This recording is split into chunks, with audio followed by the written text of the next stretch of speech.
రాధా, గోపి, ఎందుకు నీ చేత ఉప్మా చేయించుకొని తినాలనిపించి వచ్చేసాను. అరే నీకోసం నేను ఉప్మా చేశాను గోపి. ఏంటి, నేను అక్కడ తలుచుకుంటే నీకు ఇక్కడ ఎలా తెలిసింది రాధా? ప్రేమికులకి అలాగే తెలుస్తుంది.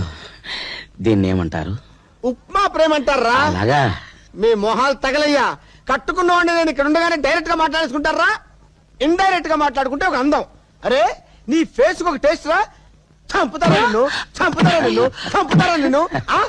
నేను ఇలా కొడుతుంటే నవ్వుతావేంట్రా? ఎందుకో నువ్వెంత కొట్టినా నీ మీద జాలేస్తుంది కదా. నాకెందుకో కోపం రావట్లేదు తమ్ముడు. తమ్ముడా? ఏ రకంగా నేను నీకు తమ్ముడిరా? నీ భార్యకు గతంలో నేను ప్రియుణ్ణి గనక. ఆగండి, ఏమిటిది?